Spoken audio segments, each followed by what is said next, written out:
Bismillahirrahmanirrahim. Assalamualaikum warahmatullahi wabarakatuh. Alhamdulillahilladzi an'ama 'alaina bi ni'matil iman wal islam. Asyhadu an la ilaha illallah wa asyhadu anna sayyidina Muhammadan 'abduhu wa rasuluh. Allahumma fassalli wa sallim ala sayyidina Muhammad wa ala ali sayyidina Muhammad. Faqad qala Allah Ta'ala fil Qur'anil Karim, a'udzu billahi minasyaitonir rajim. Bismillahirrahmanirrahim. La in syakartum la azidannakum wa la in kafartum inna 'adzabi lasyadid. Wa qala alaihi salatu wassalam, man lam yashkurin nas lam yashkurillah. Sadaqallahul 'azim wa sadaqa rasulul karim wa nahnu 'ala dzalika minasyahidin wa syakirin walhamdulillahi rabbil alamin.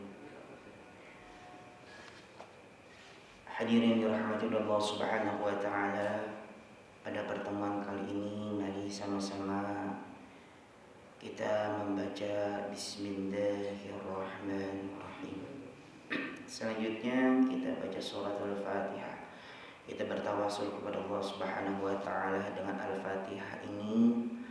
Semoga Allah tetapkan iman Islam pada diri kita. Allah istiqomahkan kita dalam beribadah kepada Allah. Allah sehatkan jasmani dan rohani kita. Allah berkahkan kehidupan kita. Allah berkahkan rezeki kita. Allah mudahkan segala urusan diri kita. Dan kita minta kepada Allah agar keluarga kita menjadi keluarga sakinah, mawadah, warahmah. Kemudian kita minta kepada Allah Subhanahu wa taala agar anak-anak kita menjadi anak yang saleh dan salihah, yang taat kepada Allah, yang memiliki akhlakul karimah, yang semakin dekat dengan Allah Subhanahu wa taala, yang menjadi anak berguna, bermanfaat bagi agama, nusa dan bangsa. Kemudian kita minta kepada Allah Subhanahu wa taala bagi siapapun yang berkorban dan berkontribusi dalam membangun Masjid Rizqan Hasanah ini, baik yang sudah wafat ataupun yang masih hidup. Yang wafat semoga Allah ampuni segala ibadah, Allah ampuni segala dosa-dosanya, Allah terima segala amal ibadahnya, dan Allah jadikan kuburannya raudhah min riyadil jannah.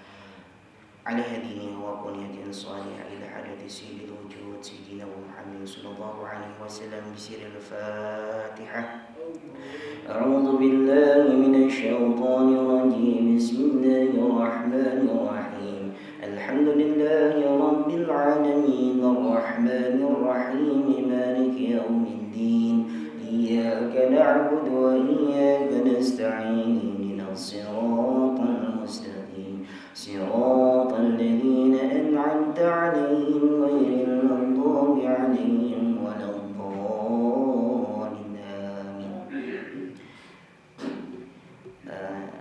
Hadirin rahmatullah Subhanahu wa taala, ini sebagai tambahan saja Pak. Kita harus tahu nih, kenapa setiap kita memanjatkan doa atau memiliki hajat sesuatu apapun itu bentuknya, pasti disempurnakan dengan membaca suratul Fatihah. Ini kita belajar supaya bukan katanya atau hanya sekadar ikut-ikutan saja, tapi supaya kita tahu ilmu daripada hakikat Al-Fatihah ini. Nah, kata Atta Ibnu Arabah, beliau mengatakan, jikalau kita ingin meminta sesuatu kepada Allah, kemudian permintaan tersebut dikabulkan atau diwujudkan oleh Allah, maka bacalah surah Al-Fatihah. Ya. Dan dikuatkan lewat hadis qudsi. Hadis qudsi ini hadis yang langsung dari Allah tanpa perantara malaikat Jibril, namun perkataannya atau ucapannya dari Rasulullah Sallallahu Alaihi Wasallam. Kalau orang yang membaca suratul Fatihah, Alhamdulillahi Rabbil Alamin, kata Allah, hambaku hambaku sedang memujiku. Ar-Rahmanir Rahim, hambaku sedang menyanjungku, kata Allah. Maliki yaumiddin, hambaku yakin bahwa segala sesuatu itu adalah kehendak Allah Subhanahu wa ta'ala. Kemudian ihdinas siratal mustaqim, iyyaka na'budu wa iyyaka nasta'in. Ini antara aku dengan hambaku, kata Allah. Ihdinas siratal mustaqim, ini antara hamba dengan hamba. Maka ketika seorang hamba menginginkan hajat sesuatu, maka sempurnakanlah dengan membaca suratul Fatihah. Dan kalau misalnya habis doa itu imam bisiril Fatihah. Nah, nas'alukal ijabah al-Fatihah. Gitu. Karena memang dengan kita membaca suratul Fatihah ini Allah akan mengabulkan insyaallah. Namun masalah waktu kapannya ya kita nggak tahu, itu urusan Allah. Intinya kita sudah yakin. Karena kan dengan membaca suratul Fatihah ini, coba Pak perhatikan setiap kalimatnya itu sudah bentuk penghambaan kita kepada Allah. Iyyaka na'budu wa iyyaka nasta'in, hanya kepadamu ya Allah hamba menyembah dan hanya kepadamu hamba meminta. Fa idza ista'anta fasta'in billah, kalau minta pertolongan hanya kepada Allah, jangan kepada sesuatu yang lain. Itu kalau kita sudah baca suratul Fatihah, secara tidak langsung maknanya kita sudah menghambakan dan berserah diri kepada Allah. Ya Pak, kita sudah berserah diri kepada Allah Subhanahu wa ta'ala. Hamba yakin ya Allah 100% bahkan 1000% bahwa tidak ada yang dapat mengabulkan segala permintaan hamba kecuali dirimu ya Allah. Namun nanti akan datang wasilah-wasilahnya, perantara-perantaranya. Baik rezeki ada perantaranya, kesehatan ada perantaranya. Nah itulah ya makna daripada suratul Fatihah. Maka kalau misalnya kita ya selesai berdoa kan biasanya Rabbana atina fid dunya hasanah wa fil akhirati hasanah wa qina adzabannar. Setelah itu baca bismillahil Fatihah. Karena di situ banyak asrar, rahasia-rahasia yang memang tidak ditampakkan oleh Allah. Banyak keistimewaan dan keagungan daripada suratul Fatihah. Bahkan suratul Fatihah disebut dengan ummul kitab, ibunya daripada surat-surat Al-Quran lainnya. Maka Al-Fatihah itu asal katanya dari Fatah. Fatah artinya membuka. Maka di saat kita membaca suratul Fatihah, kita membuka daripada rahmat-rahmatnya Allah. Sebagaimana sesuai dengan bacaan sebelum kita masuk masjid ya. Allahumma ftahli abwaab rahmatik. Kalau udah abwa itu jamak. Ya jamak. Kan kalau mufradnya babun babani abwabun. Kita minta kepada Allah agar Allah membuka pintu-pintu rahmatnya Allah. Ya, kalau Allah sudah buka pintu rahmatnya Allah, maka mustahil ada kesulitan di dalam kehidupan kita. Hadirin rahmatullah subhanahu wa ta'ala, itu sebagai tambahan saja. Apalagi kita membahas 3 perkara yang disembunyikan oleh Allah.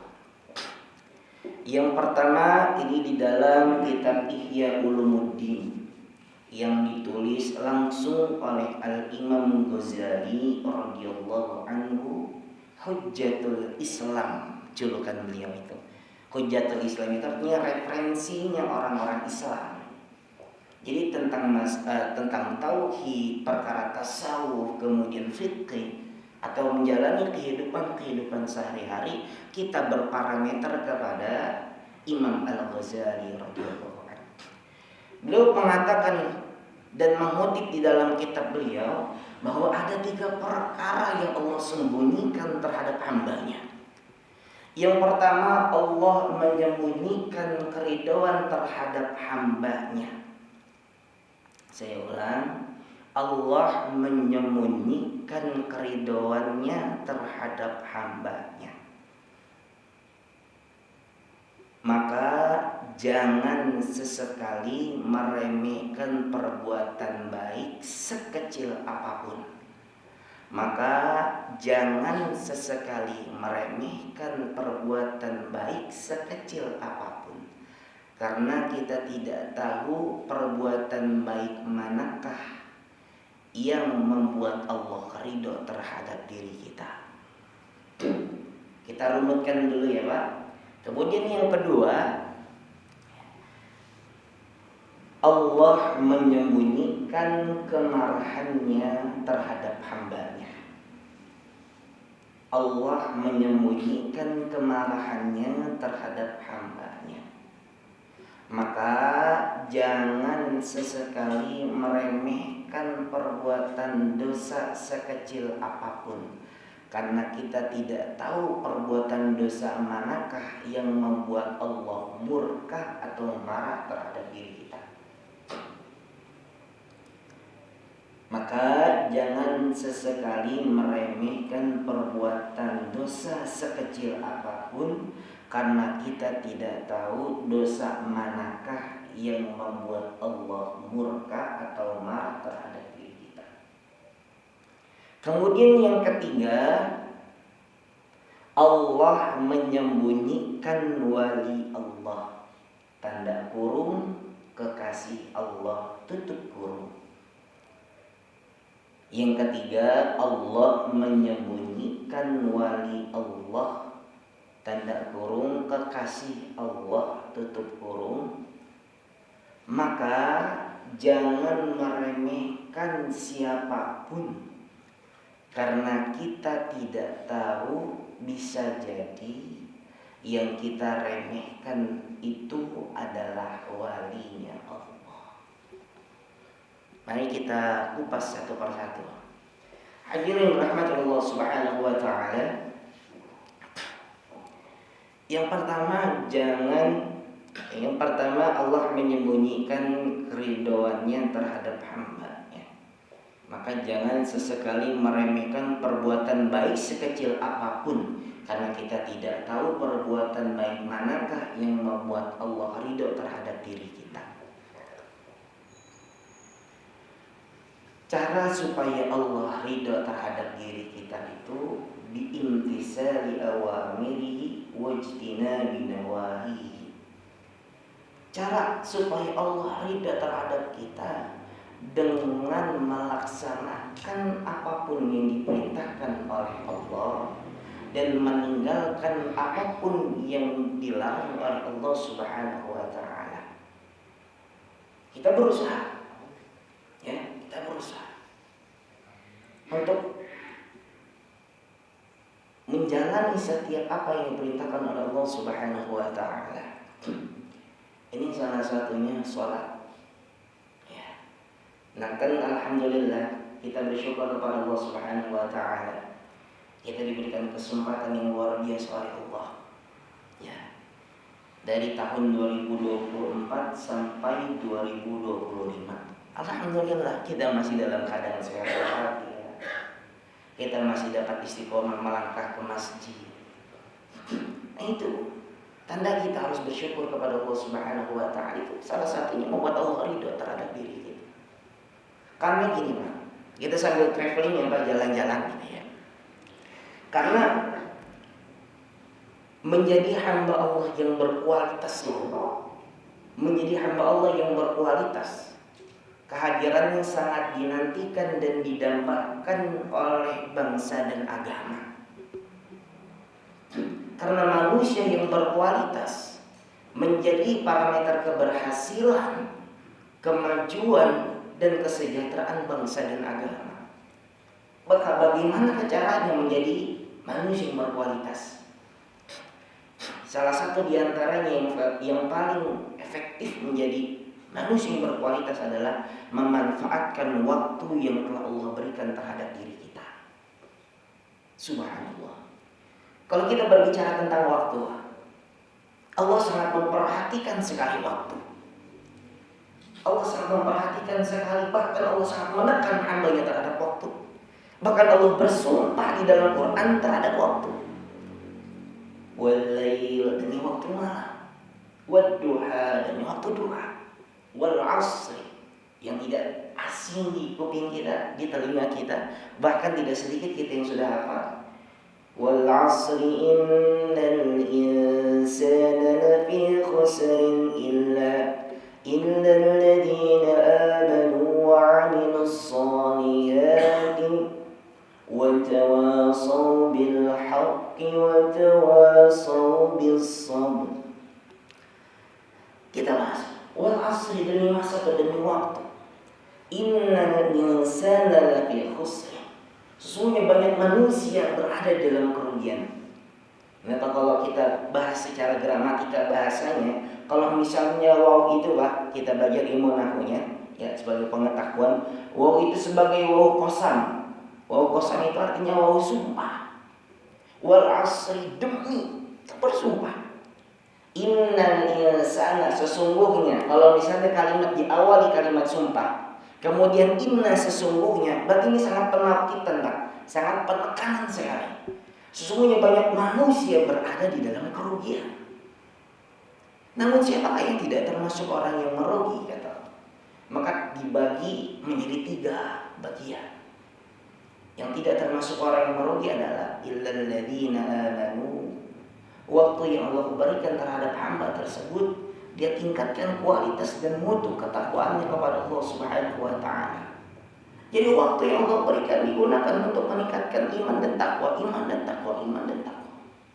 Walaupun kita tidak seperti malaikat yang imannya stabil, dan kita pula bukan seperti Nabi dan Rasul yang imannya pasti fasenya akan naik bertingkat. Kita hamba biasa, banyak salah, khilafan, dosa. Akhirnya iman itu kan la yazidu wa yanqus, tidak bertambah dan tidak berkurang. Kadang kalau lagi naik-naik iman kita, kalau lagi turun-turun, itu kita. Ya. Subhanallah. Nah, bahkan kalau kita membahas tentang waktu, manusia itu terbagi menjadi 3. Manusia itu terbagi menjadi 3 tentang waktu. Yang pertama, man kana yu'minu billahi, man kana yawmuhu misla amsihi fahuwa, man kana yawmuhu khairan min amsihi fahuwa rabihun. Barang siapa yang hari ini lebih baik daripada hari kemarin, maka ia termasuk golongan orang-orang yang beruntung. Wa man kana yawmuhu misla amsihi fahuwa maghbun. Barang siapa yang hari ini serupa dengan hari kemarin, maka ia termasuk golongan orang-orang yang merugi. Namun jangan sampai kita menjadi orang yang ketiga. Siapa orang yang ketiga itu? Wa man kana yawmuhu syarran min amsihi fahuwa mal'un. Barang siapa yang hari ini lebih buruk daripada hari kemarin, maka ia termasuk golongan-golongan yang terlaknat dan celaka. Na'udzubillahi min dzalik. Maka datangnya 2025 ini kita jadikan 2024 sebagai evaluasi. Ya Pak. Kita berbenah diri, kita introspeksi diri. Kira-kira manakah yang kurang tepat dan kurang baik di 2024? Maka kita benahi dan singgah kepada hal yang baik.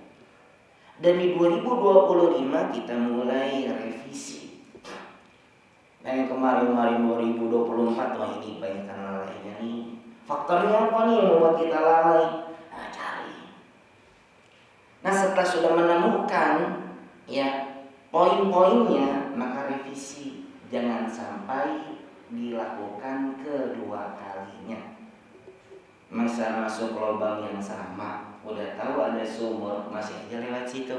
Nah itu ibaratnya. Subhanallah. Maka ayo sama-sama kita memanajemen waktu kita. Kita manfaatkan waktu. Karena waktu yang ada itu tidak akan pernah terulang kembali. Lan tarji'a ayyamul lati madat. Waktu-waktu yang Allah berikan tidak akan diulang kembali dan tidak akan terulang kembali. Ini mungkin Bapak umurnya di atas 50 tahun ke atas, pasti pernah mengalami umur 40 tahun sebelumnya. Ya umur 40 tahun pasti pernah mengalami umur di 30 tahun. Yang sekarang 30 tahun ke atas pasti pernah mengalami umur 20 tahun. Dan yang umur 20 tahun sekarang pasti pernah mengalami umur 10 tahun. Dan 10 tahun yang sekarang pasti pernah mengalami jadi balita. Kan gak mungkin pas lagi dilahirkan tiba-tiba jadi ujung segini wujudnya. Enggak. Nah, coba kita perhatikan, dapat tidak terulang kembali masa-masa tersebut? Tidak.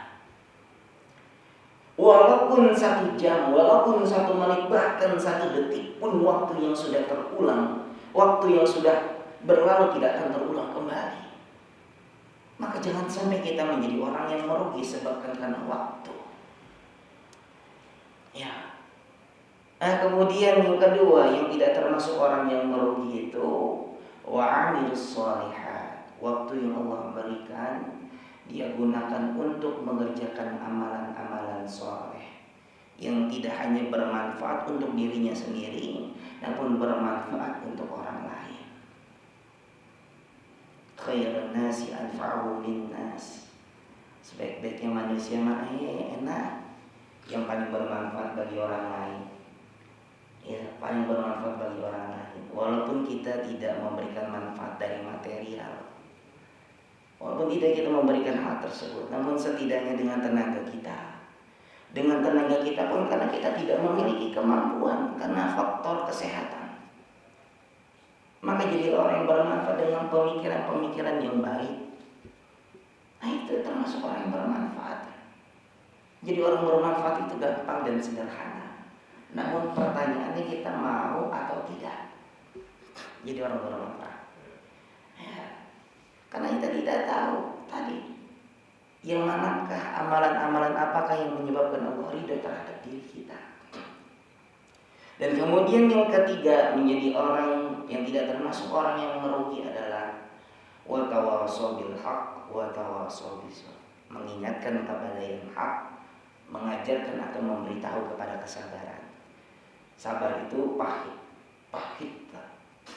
Namun kenikmatan manis dari buah kesabaran tersebut lebih manis daripada madu. Subhanallah. Ya Pak, jadi kita manfaatkan waktu untuk meningkatkan kualitas iman takwa kita kepada Allah Subhanahu wa taala. Kita berikan manfaat kepada orang lain. Karena al-waktu asman minadz zahab. Waktu itu lebih bernilai daripada emas. Waktu itu lebih bernilai daripada intan permata. Waktu. Kalau emas masih kita beli, namun waktu apakah mampu kita beli? Sepertinya tidak bisa. Waktu tidak pernah bisa dibeli. Maka waktu yang Allah berikan terhadap diri kita, kita manfaatkan. Allah Akbar. Nah, kita kembali lagi Pak, pembahasan kita. Tadi yang pertama, poin pertama, Allah menyembunyikan keridhoannya. Ya, Allah menyembunyikan keridhoannya terhadap hambanya. Maka jangan sesekali kita meremehkan perbuatan baik sekecil apapun, karena kita tidak tahu perbuatan baik manakah yang membuat Allah ridho terhadap diri kita. Hadirin dirahmati Allah Subhanahu wa taala. Ya. Ridho itu kan nanti akan menghasilkan daripada pahala. Sampai saat ini saya tanya kepada Bapak sekalian, Bapak pernah lihat nggak pahala? Pernah nggak Pak lihat pahala? Wujud pahala gimana? Bentuk dari pahala gimana? Anda lihat ya Pak? Pernah? Belum. Seandainya kalau misalnya Allah tampakkan pahala, apa yang terjadi? Banyak manusia yang melanggar peraturan-peraturan Allah. Karena dia melihat contoh seumpamanya, ya, pahalanya sudah sebesar gunung salak. Dia melihat, wah pahala saya sudah banyak. Saya mantap dulu lah sholatnya, maksiat dulu lah, lakukan dosa dulu. Nanti kalau sudah pahalanya mulai surut, sedikit, baru situ, pahala saya tinggal sedikit nih, buru-buru saya taubat. Enak banget kalau misalnya begitu, iya Pak. Enak banget pahala udah kelihatan, kita tinggal nyantai. Wah, ntar gak usah sholat subuh lagi, gak usah kajian lagi, ini mah pahala udah banyak.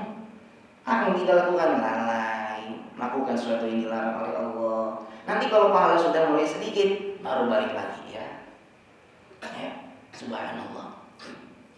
Kemudian yang kedua, Allah menyembunyikan kemurkaannya atau kemarahannya. Maka jangan sesekali meremehkan perbuatan dosa sekecil apapun. Perbuat dosa sekecil apapun jadi diremehkan karena kita tidak tahu dosa manakah yang membuat Allah marah terhadap diri kita. Apa itu dosa? Dosa itu mahaka fi sadrika wa karihta ayyutali alaihin nas. Dosa itu sesuatu yang tidak menenangkan hati kita. Wa karihta ayyutali alaihin nas, dan kita tidak mau dan benci jika ada orang yang tahu atas perbuatan dosa kita. Itu dosa. Itu dosa. Nah, kita kalau lagi melakukan dosa, Pak, pada hakikatnya ini hati getar. Getar hati. Karena tidak sesuai dengan apa yang Allah inginkan. Maka hati kita getar. Dan kita tidak mau orang lain tahu apa yang kita lakukan. Kalau kita melakukan dosa, kalau kita melakukan kemaksiatan, kita sembunyi-sembunyi. Ada 3 hal yang perlu harus kita ketahui dan harus kita kuatkan di hati kita. Yang pertama, yakinlah bahwa Allah selalu memperhatikan kita. Walaupun kita ngumpet di lubang semut, Allah pasti tahu kita berada di mana.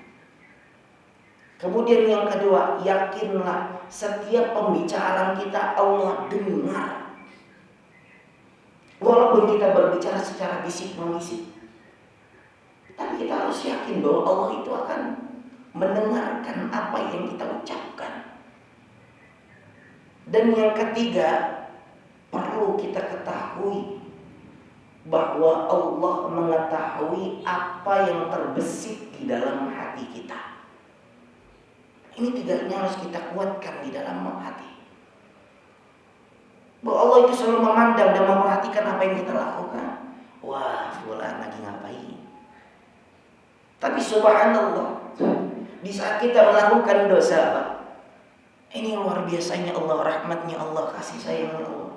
Di saat kita melakukan dosa, apa yang terjadi? Allah menyembunyikan kita dari makhluk-makhluknya yang ada di langit.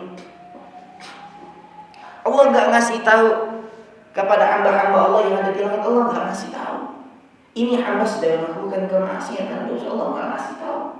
Namun dahsyatnya ketika seorang hamba bersegera akan mempercepat langkahnya untuk bertaubat kepada Allah, apa yang Allah sampaikan kepada penghuni langit? Perhatikan wahai hambaku sekalian, ada hambaku yang di dunia ini sedang memohon ampun kepadaku, maka saksikanlah dia.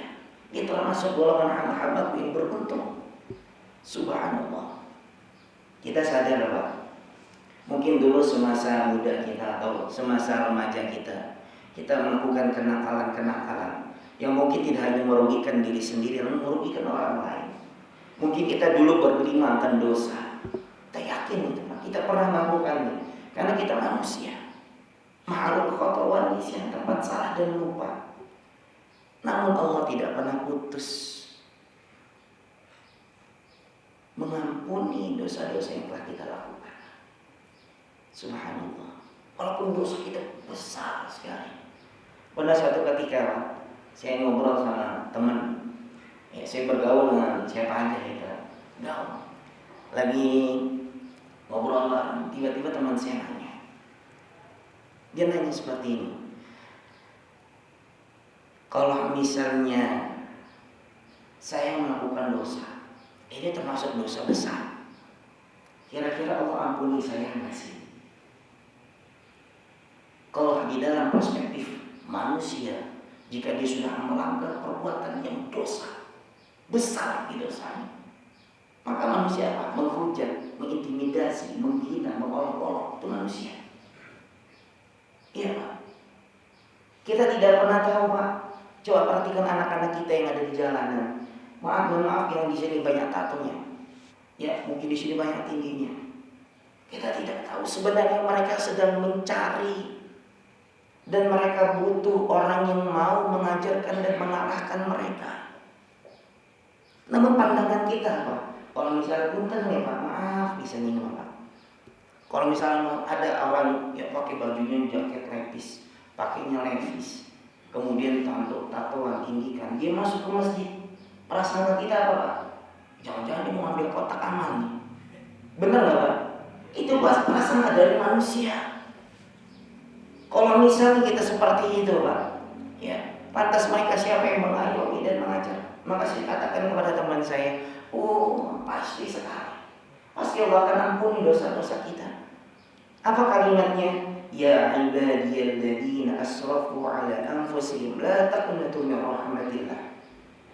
Wahai hamba-hambaku tuh Pak, sayangnya Allah terhadap kita, walaupun kita melakukan zina, walaupun kita melakukan perbuatan maksiat, kita bahkan membunuh orang, namun kita berusaha untuk meyakinkan diri untuk bertaubat, dan kita kuatkan hati kita untuk mendekatkan diri kepada Allah. Jangan sampai terulang kembali perbuatan yang tidak baik. Dia bertaubat sungguh-sungguh. Maka Allah menyampaikan, wahai hambaku. Allah tidak menyebut, hei tukang mabuk, Allah nggak ngomong gitu. Hei tukang judi, Allah nggak ngomong gitu. Hei tukang zina, Allah nggak ngomong seperti itu. Tapi Allah sampaikan, wahai hambaku yang telah melampaui batas, kamu terlalu jauh dari diriku, maka kembalilah mendekat kepadaku. Di dalam hadis qudsi kalimat indahnya gini ya Pak. Di saat kita ingin mendekatkan diri kepada Allah, karena kita ingin bertobat kepada Allah, hai hambaku datanglah ke sini. Kau terlalu jauh dari diriku. Engkau datang kepadaku dengan berjalan, aku menghampiri dirimu dengan berlari. Sini hambaku, yang kau miliki hanyalah diriku. Di saat kita sedang terombang-ambing akan kemaksiatan dan sedang masuk ke dalam jerumusan setan, maka siapakah yang dapat menolong kita kecuali kalau bukan Allah? Maka jangan pernah meninggalkan Allah kalau kita tidak ingin ditinggalkan oleh Allah. Ya Pak, ya, untuk usaha kita untuk terus mendekatkan diri kepada Allah ini dengan tadi sholat, ya ini bentuk usaha kita. Karena gini Pak, kalau kita takut kepada sesuatu, pada dasarnya kita akan menjauh. Ya Pak, pada dasarnya kita menjauh. Kalau misalnya ada dedemit, kita kan kabur ya Pak. Jangankan ditampakin, baru diketawain aja kita udah kabur, karang kabut. Ya, menjauhkan tandanya. Namun kalau misalnya kita takut dengan Allah, bukan menjauh, namun justru kita harus mendekatkan kepada Allah. Bukan menjauh, namun justru kita dekat dengan Allah. Kalau misalnya kita udah dekat dengan Allah, ya Allah, nikmat. Maka di dalam kitab Al-Hikam yang ditulis oleh Ibnu Athaillah Iskandari, la nasita kulla mahbub. Kalau orang yang hatinya sudah kepada Allah, tidak mengharapkan apapun dari manusia, karena dia yakin saya adalah karyawannya Allah dan bos saya adalah Allah, dan akan memberikan gaji saya adalah Allah. Saya mah karyawannya Allah. Apapun yang saya lakukan mah karena Allah. Tidak perlu penilaian dari manusia. Tuh Pak. Lanasita kulla mahbub. Jadi maknanya beginilah. Kalau kita ya sudah ingat kepada Allah, hatinya sudah ke Allah, ini enggak butuh dinilai dari manusia. Mau manusia itu menghinakan kita, merendahkan kita, mengecilkan kita, la nasita kulla mahbub. Kalau ada manusia yang memuliakan kita, meninggikan kita, mengagung-agungkan diri kita, la nasita kulla mahbub. Dia nggak tahu kalau dirinya sedang dipuji dan sedang diagung-agungkan oleh manusia. Dia nggak tahu. Karena pada dasarnya dia cuma kepada Allah. Pada Allah. Nah maka tuh wali-wali Allah itu kekasih-kekasih Allah kepada Allah. Ya Allah, ya Allah, ya Allah. Bapak mau tahu Bapak, kapan Allah itu ngundang kita? Kapan Allah itu ngundang kita untuk kembali kepada Allah? Yang pertama, di saat kita berada di dalam kesulitan. Itu nggak ada manusia yang dapat nolong tuh, ada. Nah kita minta ke Allah, Ya Allah, pas sampai ke masjid Pak, subhanallah Pak ya. Ini perbedaan antara kita dengan umat-umat terdahulu. Ya. Kalau nabi-nabi terdahulu, yaitu minta dulu sama Allah, minta sungguh-sungguh. Namun kita sebagai umat Nabi Muhammad apa? Sebelum kita sampai ke masjid, langkah-langkah kita itu ditanya, hambaku engkau mau apa? Di saat kau minta kepadaku, maka akan persiapkan apapun yang kau minta. Dan langkah-langkah yang kita lakukan, Pak, perjalanan dari rumah ke masjid itu jadi penggugur dosa-dosa kecil. Karena tempat ini salah satu tempat yang dimuliakan dari berbagai macam tempat. Masjid. Ya Allah, Allah mau baik banget ya Pak kita. Ya Allah, kita bersyukur dapat duduk seperti ini ya. Jarang Pak angkat di umur sekian ya kita mau duduk di sini. Kalau di umur segini biasanya enak banget ngopi ngaso di rumah. Ya Pak ya, ditemenin pisang goreng ya. Dengerin dangdut aja. Namun kalau Bapak, Masya Allah, Bapak ikhlaskan waktunya buat dengerin di sini, walaupun kita matanya 5 watt Dan memang kenapa bisa seperti itu Pak? Jangankan Bapak Pak, di pondok aja Pak, subhanallah. Saya ngomong ke santri, cuman ada di majelis ilmu kita bisa tidur dalam keadaan duduk. Cuma di majelis ilmu. Karena kita dinaungi oleh sayap-sayap yang malaikat itu ada. Bahkan duduk di majelis ilmu keutamaannya lebih utama daripada 1000 mengerjakan sholat sunnah 1000 rakaat, lebih utama menjenguk 1000 orang sakit, lebih utama daripada mengunjungi atau melayat 1000 orang yang sudah wafat. Itu keutamaannya Pak. Duduk di sini punten walaupun kita cuma dengerin doang. Masalah paham nggak paham itu urusan belakangan. Kalau ustadz, guru itu hanya sekedar memberikan informasi pengetahuan, hanya sekedar mengarahkan. Nanti hidayahnya kita minta kepada Allah. Guru mana bisa memberikan taufiq hidayah, nggak bisa. Yang bisa memberikan siapa? Allah. Guru hanya sekedar memberikan arahan. Kalau misalnya kita sedang bingung nanya ke guru, nanti yang akan mempermudah segala urusan kita Allah. Maka ini kita minta kepada Allah, ya Allah, jangan pernah putus Pak. Ya, lisan ini nyebut Allah. Jangan pernah putus. Kalau kita pengen tahu Allah itu mengingat kita dan menyebut-nyebut nama kita, gampang Pak. Kapan dan di mana kita menyebut Allah? Kalau kita sudah menyebut Allah, maka disitulah Allah menyebut nama kita. Fadhkuruni adhkurukum. Jadi kalau kita ingin tahu Allah lagi nyebut-nyebut nama kita, kapan dan di mana kita sedang menyebut nama Allah? Allah.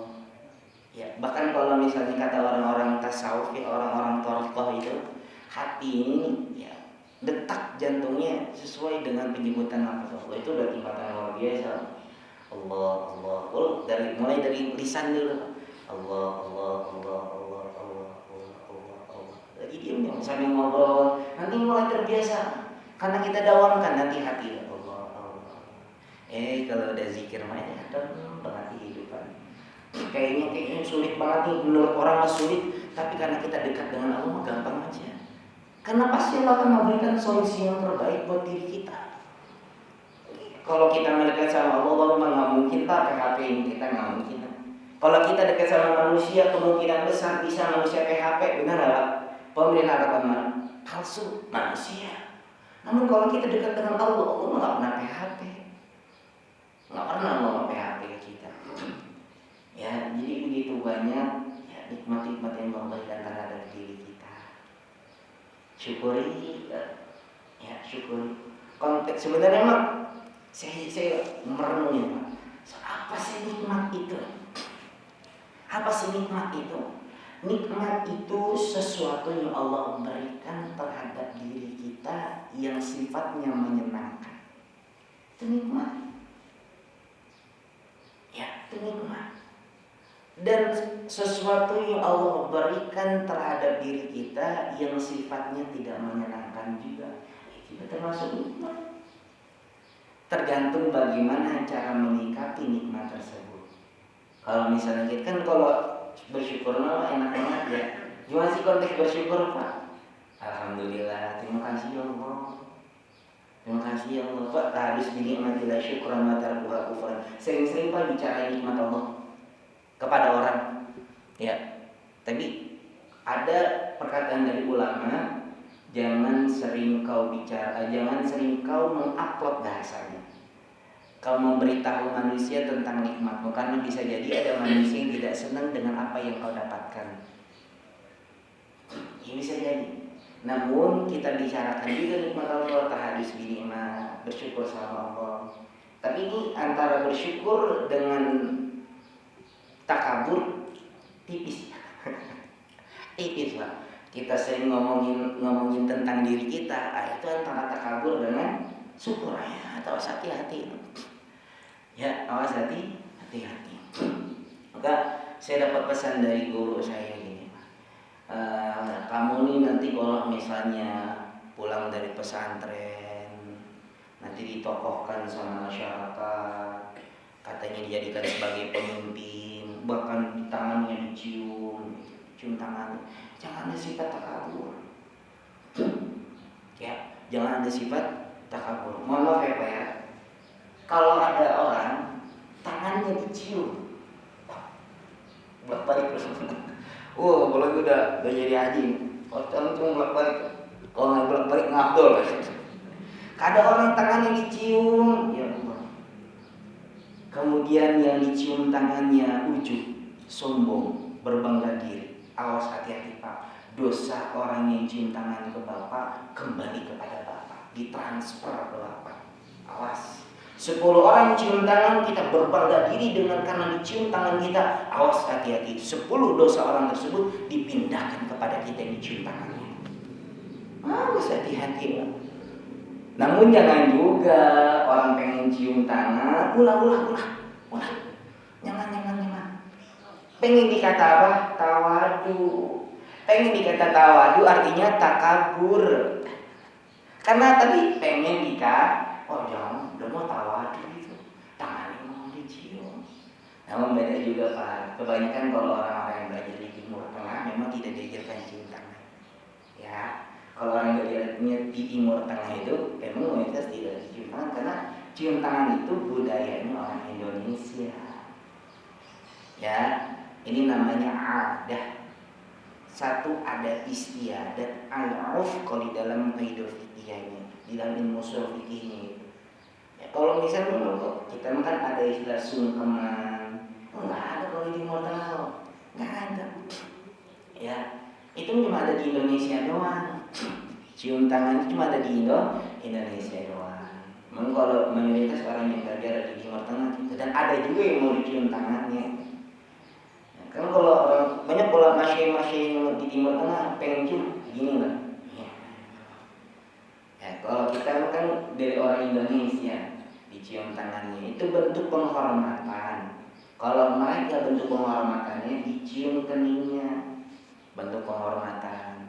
Kalau kita cium tangan ke orang tua, ke guru, ke siapapun yang lebih tua, itu namanya adat istiadat.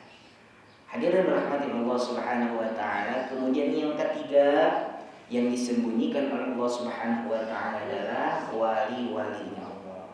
Jangan kita meremehkan siapapun. Bapak pernah lewat palang pintu kereta yang dekat Siaga Pak? Pernah ya Pak ya? Itu ngeliat ada orang punten di sana di DJ ya Pak. Megang-megang motor titik Pak. Megang gini nih. Siap mobil ya ada ya Pak ya? Nah, mungkin kalau kita manusia terbesit, ya Allah, itu orang ini kumal pisannya, melepok banget lagi dah. Rambutnya acak adul, Ya kita nggak tahu, kita nggak tahu, bisa jadi itu orang wali. Kan wali itu tingkatannya macam-macam Pak. Ada wali a'zam, ada wali abdal, ada wali majdub. Ya, ada wali majdub tahu ya Pak istilah itu ya Pak. Iya. Karena memang kalau misalnya dulu wali-wali itu masih bisa kita lihat Pak. Contoh di zamannya Wali Songo, ternyata Wali Songo yang sekarang itu generasi kedua. Wali Songo kita tahu ya Sunan Kalijaga, Sunan Muria, Sunan Giri, Sunan Ampel, Sunan Gunung Jati, Sunan Maulana Malik Ibrahim. Ya, itu ternyata Wali Songo generasi kedua. Generasi pertama namanya Allahumma sholli ala sayyidina Muhammad wa ala ali sayyidina Muhammad. Itu yang dari Persia. Saya lupa namanya ya Allah. Beliau yang pertama kali dakwah ke tanah Jawa. Nah itu ceritanya itu beliau mendakwah di tanah Jawa. Pada saat itu Jawa masih kuat akan kepercayaan animismenya, percayaan ruh-ruh nenek moyang, percaya dengan benda-benda sakti itu dulu. Dan mayoritas mereka pada saat itu agamanya Hindu.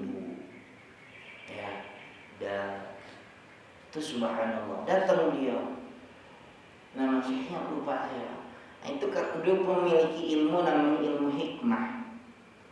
Jawa itu terkenal Mbak dengan ilmu-ilmu yang tidak nampak. Ya, tidak nampak. Nah, singkat cerita beliau membawa batu hitam dari Persia, diletakkan di gunung Tidar kalau salah.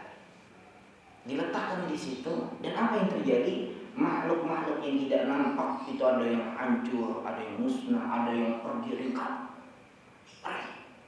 Nah ada rajanya, dedengkotnya rasanya, namanya Sabdo Palon.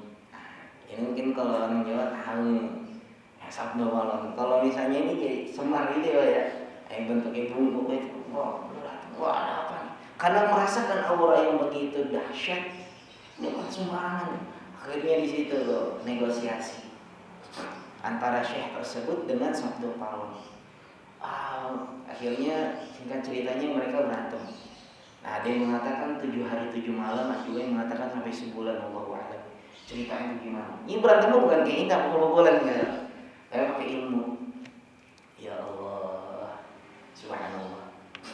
Nah, ini indahnya. Nah, maka kita bersyukur. Kita bersyukur kepada Allah sampai saat ini tuh masih ada wali Allah. Tapi walinya Allah sudah disembunyikan. Sudah disembunyikan. Enggak nampak lagi. Kalau dulu melihat wali ada yang bisa terbang. Bahkan dulu cerita daripada Syekh Sunan Kalijaga itu sebelum berguru itu kan ada sunan yang menunjuk ke pohon kelapa kelapanya berubah jadi emas. Itu loh, ya Allah. Itu salah satunya ya wali yang agung, yang tertinggi tingkatannya, Sultanul Auliya Syekh Abdul Qadir Al-Jilani. Pendekatan dirinya kalau kata orang Jawa, tirakatannya, wah itu luar biasa. 3 tahun nggak makan apapun, cuma minum dari air hujan dan makan rerumputan. 1 tahun sekali dijenguk sama Nabi Khidir alaihissalam. Setiap tahun 1 tahun sekali. Tapi jadi wali dan nama beliau sampai saat ini disebut-sebutkan. Syekh Abdul Qadir Al-Jilani. Saya Pak ada satu amalan, ini mudah-mudahan diamalkan bersama Bapak. Jadi di Tasikmalaya ada nama daerahnya Suryalaya yang terkenal dengan thariqahnya Naksabandiyah Qadari. Itu yang jadi mursyidnya adalah Abah Anom yang kita kenal. Abah Anom punya bapak namanya Abah Sepuh. Pernah suatu ketika Abah Sepuh ini berangkat ke Madura, ingin ke Bangkalan, ketemu dengan Syekh Khalil Bangkalan.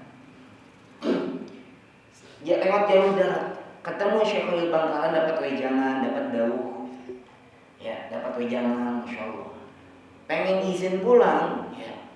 Kata Syekh Khalil Bangkalan, kamu pergi pergi berangkat ke sini lewat darat, pulangnya lewat lautan. Tuh. Diajak ya di tepi lautan, ya di tepi pantai. Naik apa saya? Wah, Syekh. Kata Abah Sepuh ini. Kata Syekhul Bangkalan, kamu naik sampan, naik perahu. Nah, nanti ketika kamu naik sampan, naik perahu ini, baca sholawat namanya Bani Hashim. Allahumma sholli ala nabiyil hashimi Muhammadin wa ala alihi wa sallim taslima. Nah, itu mandatnya suruh baca itu. Naiklah beliau Abah Sepuh ini ke sampan. Pas naik di sampan, kan kalau umumnya mah kudu pakai dayung ya Pak ya. Ini nggak ada, mesin mah dulu belum ada seperti sekarang. Beliau teringat katanya kalau ingin di perjalanan, sambil di perjalanan baca sholawat tadi. Beliau baca Pak, Subhanallah, sampan itu jalan sampai Cirebon tanpa pakai dayung, tanpa pakai mesin. Menurut kebiasaan kita mana mungkin, logika kita tidak menerima. Namun kalau Allah mau, apa yang terjadi? Benar nggak Pak? Subhanallah. Dan itu pernah dipraktekkan Pak. Ini rahasia kita ya Pak ya. Ini rahasia kita. Cuman di sini doang saya kasih tahu Pak. Guru kita yang ngajar tafsir, yang ngajar kitab tauhid ya Pak. Siapa Pak? Kiai Haji Muhammad Safuddin SQ ya Pak, Al-Hafiz, insyaallah. Beliau pernah praktek yang itu. Suatu hari beliau lagi jalan, tepatnya di daerah Kalimantan, itu tahun 90-an, ceritanya itu. Nah, naik motor, kalau orang-orang yang asli situ, antara pedesaan dengan kota pasti dia bawa dirigen persiapan. Karena walaupun diisi full tank motor ini nggak akan pernah sampai. Nah, beliau kan nggak tahu karena pendatang. Beliau beli bensin ya full. Sampai di pertengahan jalan mati habis bensin Pak. Wah, bingung ini. Mana tengah-tengah hutan Kalimantan dulu ya. Tengah-tengah hutan. Namun beliau teringat dengan kisahnya Abah Sepuh. Maka beliau dengan keyakinan kepada Allah, dengan wasilah sholawat ini bisa baca Allahumma sholli ala nabiyil hashimi Muhammadin wa ala alihi wa sallim taslima. Dari motor mati jadi jalan. Ternyata tempuh dari jarak beliau itu yang motor beliau mati sampai ke perkotaan itu hampir berapa kilo. Akhirnya beliau sampai di pom bensin. Sampai di pom bensin baru motornya mati. Subhanallah. Asal apa? Ada keyakinan pada diri kita. Sebenarnya apapun yang kita baca itu Pak, yang pertama asalkan kita yakin, yang kedua asalkan kita mau mengistiqomahkan dan continue melakukan ibadah atau amalan tersebut. Bilal bin Rabah itu Pak dapat surga, sendalnya udah kedengeran tapi manusianya, orangnya masih ada di dunia. Sampai Nabi terheran-heran, kok bisa orangnya masih di dunia namun sandalnya, gemercikan sandalnya itu sudah ada. Ternyata kata Bilal bin Rabah, tidak ada amalan apapun yang saya lakukan kecuali setelah saya berwudu saya melakukan sholat sunnah wudu. Kalau orang wali Pak, punten maaf, kalau wali wafat itu banyak orang-orang yang menghadiri, banyak orang-orang yang berebut ingin mengusung kerandanya. Nah, salah satu wali kita yang jadi presiden kan Abdurrahman, Kiai Kiai Abdurrahman Wahid yang disapa hangat dengan Gus Dur itu wali, wali. Tapi kalimatnya gini, la ya'riful wali illa biwali. Tidak ada yang tahu wali kecuali wali itu sendiri. Dan baru ditampakkan kewaliannya setelah ia wafat. Mohon maaf ya Pak, mungkin Bapak hidup di zaman era Gus Dur ya Pak, ya, pernah mengalami. Kan mungkin banyak yang nggak senang sama beliau, bahkan sampai di kudeta beliau kan Pak, suruh turun. Namun apa yang terjadi? Ternyata beliau wali min auliyaillah. Setiap statement yang beliau itu, ya Allah kayaknya menyeleh ya. Nah pernah suatu ketika beliau ingin berangkat ke luar negeri, ya dengan ajudannya, saya lupa namanya Kiai siapa, itu bertemu dengan Habib Munzir. Mungkin kalau orang Jakarta tahu, majlis terbesar salah satunya majlis Rasulullah yang dibina oleh Habib Munzir bin Fuad al-Musawwir. Ketemu Pak di bandara, ngobrol lah sebentar. Itu. Akhirnya Habib Munzir pulang, kalau Gus Dur ini berangkat. Kata Gus Dur Allahu yarham, beliau mengatakan, kamu tahu nggak wali yang muda dan wafatnya pun nanti muda tadi Habib Munzir. Subhanallah, perkataan beliau benar. Sebelum umur 40 tahun Habib Munzir sudah wafat. Subhanallah. Dan coba kalau lihat haul-haulnya itu Habib Munzir. Dan yang viral itu di Kalimantan, tepatnya di daerah Martapura, yang haulnya Abah Gurus kumpul, yang mengumpulkan banyak orang, 4 juta orang lebih. Bahkan nih hal yang aneh yang diabadikan di media sosial. Ada kan kalau di sana itu kan masak barang-barangnya Pak, untuk memeriahkan haul tersebut. Ini gas. Kalau meterannya sudah mengarahkan tanda merah kan habis, udah mentok. Namun apa yang terjadi? Kompor masih nyala. Subhanallah. 4 juta orang dari berbagai macam daerah, bahkan dari luar negeri ada. Ini beliau dapat mengumpul manusia sebanyak itu. Kalau aksi 212 itu katanya ada yang mengatakan 2 juta orang, namun ada riset yang akurat, beliau mantau dari udara itu kurang lebih 1,2 juta. Namun yang lebih dahsyat 4 juta kemarin. Haulnya Abah Gurus kumpul. Punten sampai mall pun dijadikan tempat haul. Allah Akbar. Ini wali ya. Ya Allah, maka beruntunglah orang yang bisa ketemu dengan beliau ya. Mungkin kita nggak tahu Pak, dari sekian banyaknya guru-guru kita ada yang jadi wali, ada yang wali, kita nggak tahu. Mungkin dari sekitar bapaknya ada yang wali murid. Wali juga ya Pak. Ya Allah, semoga kita termasuk orang-orang Allah yang istiqomah di dalam beribadah. Allah kuatkan iman dan Islam pada diri kita. Dan alhamdulillah kita sekarang masuk bulan Rajab, tanggal 12 ya Pak ya. Tanggal 12 bulan Rajab. Ya Allah, semoga sampaikanlah kami Allah pada bulan suci Ramadan. Oh, ada paling enak apa cuma Ramadan doang ya Pak ya. Ya Allah, saya ngerasain dulu Pak. Paling nikmat itu cuma bulan Ramadan. Punten ya Pak ya, jam 2 jam 3 masih sepi kita. Tapi kalau bulan Ramadan udah kami. Bahkan anak kecil aja Pak, dengan semaraknya mereka bangunin sahur, modal galon, modal botol, modal sen, yang penting berisik ya. Ya Allah, tapi marah. Kalau bulan suci Ramadan kita kayaknya ibadah dilipat gandakan oleh Allah pahalanya. Bahkan ada istilah itikaf 10 hari malam, 10 hari terakhir malam Ramadan. Ya Allah, nikmat ya Pak. Semua sehat semua yang kaya, banyak umur, mudah rezekinya. Ya, maka Nabi itu mengajarkan apa? Baca doa, Allahumma barik lana fi Rajab wa Sya'ban wa ballighna Ramadan. Ya Allah, berkahilah kami ya Allah pada bulan Ramadan. Maka kata guru saya, ya, Rajabun ja'at. Rajab itu datang kepada kita ini sebagai perantara untuk memperbaiki diri kita, memperbaiki hubungan kita kepada Allah. Halaka ma'a maulaka. Hubungan kita, keadaan kita kepada Allah Subhanahu wa taala di bulan Rajab.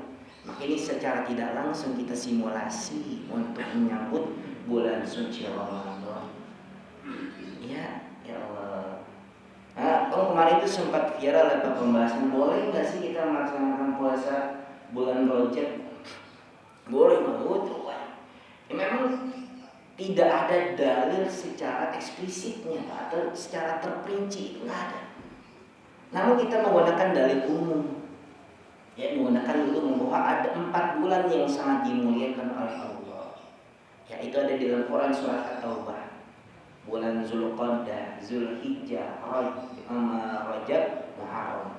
Itu dimuliakan oleh Allah. Dan ulama kita menyepakati bahwa amalan yang terbaik untuk menyambut bulan haram adalah dengan berpuasa. Ya, adalah dengan berpuasa. Ya, jadi kalau di dalam kaidah fikihnya itu apapun boleh kita kerjakan. Selama belum ada dalil yang melarang ibadah tersebut. Kalau sudah ada dalil yang melarang ibadah tersebut, maka kita cut dan jangan dikerjakan lagi.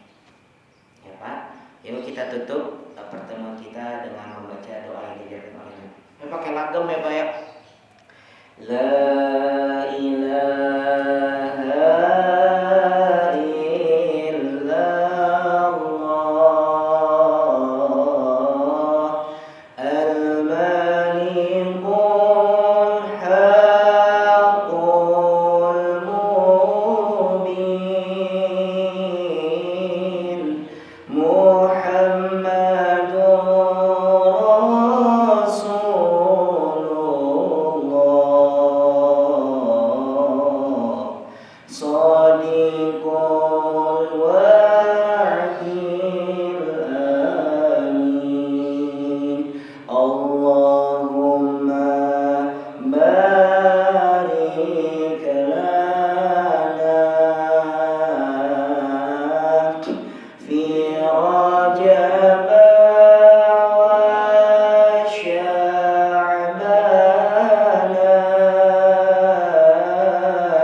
terkait dengan penjelasan tadi tiga hal yang maksudnya Allah.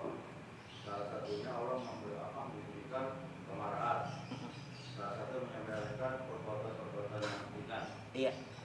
Yang jadi pertanyaan saya itu, apakah perbuatan ringan itu bisa dihapus melalui sholat atau istighfar itu? Perbuatan dosa. Iya. Dosa kecilnya Pak. Iya.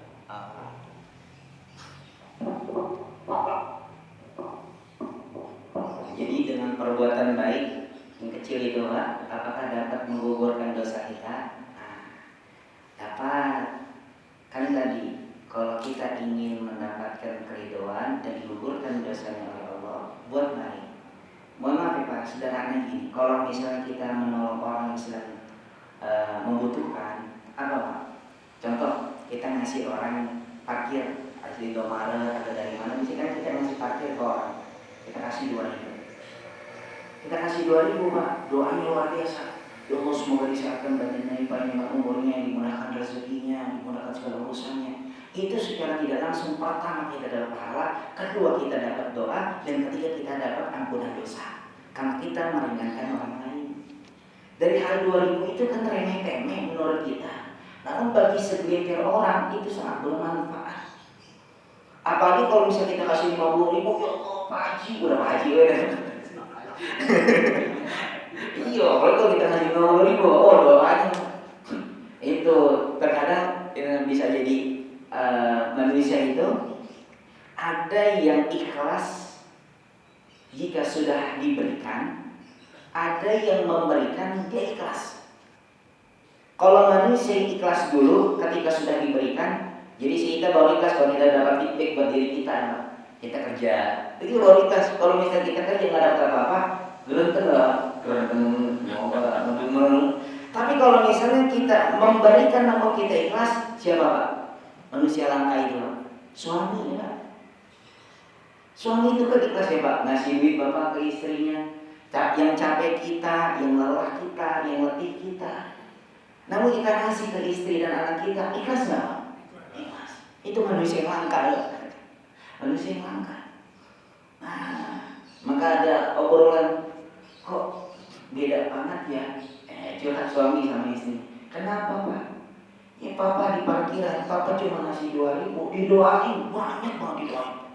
Tapi Papa ngasih Mama sebulan 2 juta, ini nggak ada doa sama sekali.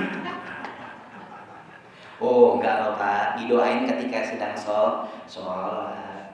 Ini karena zokirnya aja ya Pak. Zokirnya mah kagak doain, tapi kan kita nggak tahu pas lagi sholat didoain. Gitu. Ini mah guyonan ya Pak ya, puntennya. Ini barangkali itu Pak. Jelas Pak? Ada lagi Pak yang mau tanyakan?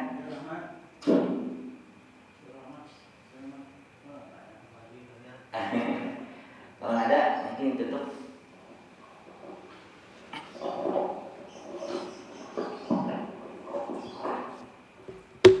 Dari pertanyaan, mungkin kita tutup. Sudah ditutup oleh Ustaz bacaan doa majlis. Baik, kita tutup dengan doa adalah Alhamdulillahirabbil alamin.